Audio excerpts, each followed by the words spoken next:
Hi.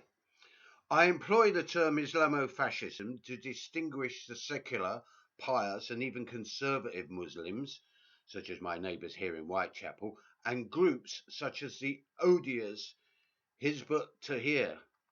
The Islamo-Fascists want us to confuse them with all Muslims, thus aiding their insidious agenda.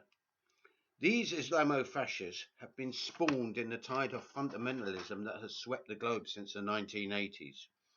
The Islamo-Fascists are fascists, for want of a better word, because of their absolute rejection of everything apart from their own twisted interpretation of Islam.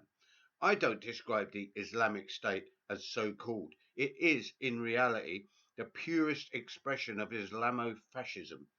The main victims are other wrong types of Muslims, followed by various minorities such as Christians, Yazidis, allied to the absolute repression against women and gays. Death penalty for women who commit adultery by stoning, and hurled off towers for gay people. These Islamo-Fascists have also introduced sex slavery. Those who flock to join them and are the most enthusiastic perpetrators are usually radicalized elements from outside Syria and Iraq. Islamic State is where they can thrive and practice their rabid intolerance.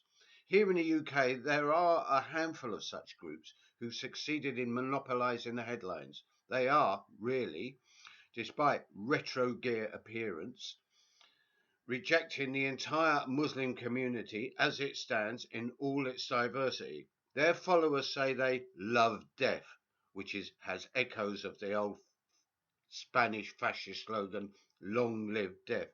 They also love authority to the extent that they are the ultimate authoritarians.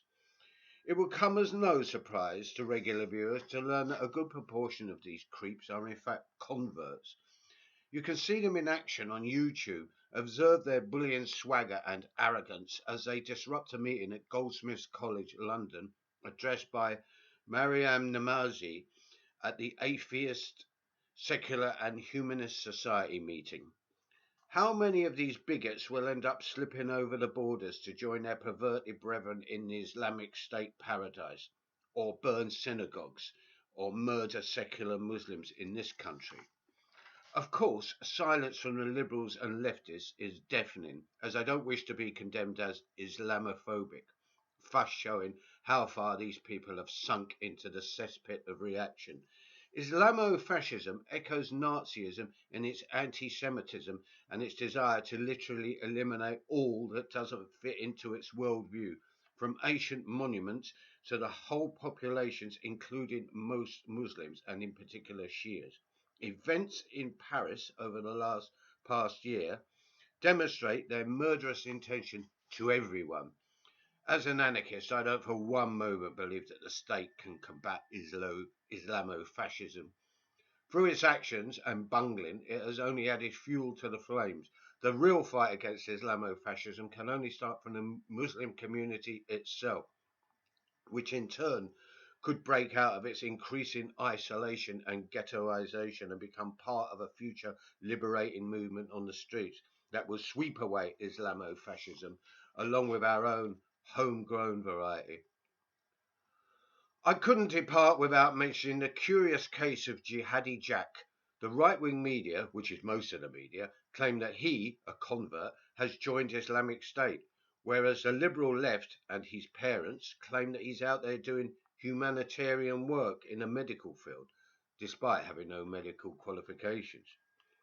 So now Jihadi John is zapped and gone, we have Jihadi Jack. So, is he or isn't he one of the 750 plus Brits who have gone to participate in the Islamic State? I'd say on the balance of probability, he has. After all, he has visited IS-controlled Raqqa and been photographed on the Tobqa Dam. I don't think he can just wander into IS territory like a naive tourist, since in particular hundreds of thousands are fleeing the area in the opposite direction. Surely he must be alone in the entire world if he doesn't realize what is going down in IS-controlled territory. Jihad Jack will either end up in an orange suit prior to being beheaded or doing the job on someone else himself. Either way, his fate will not be a happy one. Bye.